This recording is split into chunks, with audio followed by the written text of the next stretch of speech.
हे दोस्तों, आज मैं आपको बताने जा रहा हूँ घाघर बूढ़ी माता मंदिर का रहस्य। तो चलिए जानते हैं इस मंदिर के पीछे की उसी रहस्य कथा को, जिसमें देवी शक्ति, भक्त की आस्था और एक अद्भुत चमत्कार छिपा हुआ है। तो चलिए शुरू करते हैं। आज जहाँ आसनसोल बसा हुआ है, कभी यहाँ इलाका घना जंगल हुआ करता था। चारों ओर सिर्फ जंगल, सन्नाटा और प्रकृति की रहस्यमय शांति। समय बीता और इसी जंगल के बीच धीरे धीरे एक छोटा सा गांव बस गया। उसी गांव में एक ब्राह्मण रहा करते थे, जिसका नाम था कंगाली चरण चक्रवर्ती। वे मूल रूप से बिहारी ब्राह्मण थे और माँ चंडी के परम भक्त थे। कंगाली चरण रोज नूनिया नदी पार करके गांव जाया करते थे। एक दिन रोज की तरह पूजा पाठ करके लौटते समय वे भूख और प्यास से बहुत व्याकुल हो गए। नदी पार करने के बाद एक पेड़ की ठंडी छां दिखी।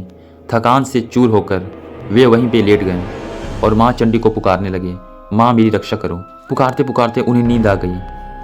फिर अचानक एक रहस्यमय आवाज़ सुनाई दी। कंगाली चरण की आंख खुल गई। उठकर देखा तो सामने घघरा पहने, एक हाथ में छड़ी लिए एक वृद्ध माता खड़ी थी। उनका तेज अलग ही था। माता ने करुण स्वर में कहा, तुम्हें कष्ट उठाने की कोई आवश्यकता नहीं है। इतना कहकर माता ने उन्हें 3 पत्थर दिए और बोली, इन तीनों पत्थरों को इसी स्थान पर स्थापित करना। बीच में मैं स्वयं विराजमान रहूंगी। मेरी बाईं ओर माता अन्नपूर्णा रहेंगी और दाहिनी ओर पंचानन महादेव विराजमान रहेंगे। यह कहकर माता अंतर्ध्यान हो गई। कंगाली चरण समझ गए यह कोई साधारण घटना नहीं था, बल्कि माँ की दिव्य लीला थी। उसी दिन से इस स्थान पर माता की पूजा आरंभ हुई। समय के साथ यह स्थान आस्था के केंद्र बन गया और यह मंदिर आज घाघर बूढ़ी माता के नाम से जाना जाता है।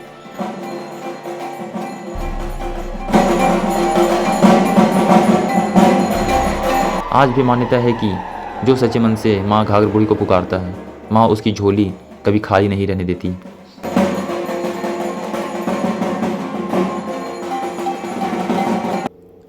आपका इस कहानी के बारे में क्या मानना है, कमेंट में ज़रूर बताइए।